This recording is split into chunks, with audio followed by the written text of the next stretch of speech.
Hello សួស្តីអ្នកគ្នាថ្ងៃនេះដែលខ្ញុំមកលេងហ្គេមHay Day គឺជាហ្គេមបែបកសិកម្មនឹងហ្គេមយើងរបៀបថាយើងដាំដំណាំ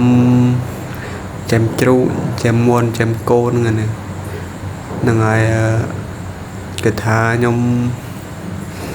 ហើយនេះគឺថាខ្ញុំប្រមូលផលគោនិងប្រមូលផលពងមួនឥឡូវនេះយើងប្រមូលផលសាច់ជ្រូកម្ដងបាទតែប្រមូលផលហើយយើងដាក់ចំណីឲ្យគោបន្ទាប់ពីដាក់ចំណីគោយើងមកមើលកន្លែងមីសិនដែលវាឲ្យយើងធ្វើអ្វីតាមមីសិនវាហ្នឹងហើយគេថាយើងយកសាច់យើងទៅលក់នឹងប្រមូលផលដំណាំហើយយើងដាំឡើងវិញដាំដូចជាស្រូវសណ្ដែកអំពៅនិងដាំពោតដាំការ៉ុតថ្ងៃមើលតាមហ្នឹងគឺថាហ្គេមនេះខ្ញុំទៅនឹងលេងដល់ហើយគឺថាឥឡូវនេះយើងប្រមូលផលសាច់ជ្រូកទៀតទៅប្រមូលផលហើយយើងដាក់ចំណីឲ្យជ្រូកម្ដងហើយប្រមូលផលទៀតតបមកយើងកិនធ្វើអាហារមាន់អាហារជ្រូកអាហារកោតបនេះយើងមើលមីសិនយើងទៅធ្វើអីទៀតថ្ងៃនេះចាំមើលមីសិនអីទៀតអូនេះថ្ងៃនេះអ្នកមកថ្មី complete ជួយ subscribe ខ្ញុំមួយផងហ្នឹងហើយគឺថាខ្ញុំទៅនឹង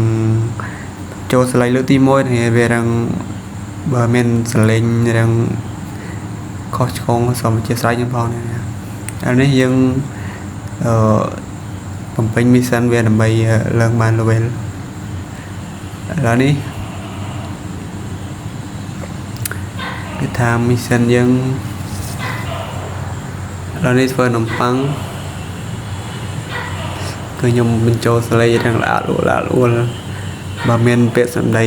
ខុសឆ្គងណាសូមអធិស្ឋានផងអ្នកនេះឥឡូវនេះយើងកិនធ្វើស្ដីខ្ញុំមកសូវស្គាល់ហើយតែរៀនលេងហ្នឹងហើយបើថាចេះតែ record ទៅណាជាមួយហ្គេមនេះខ្ញុំអត់ដែលធ្លាប់លេងទៅដនលេងពី Play Store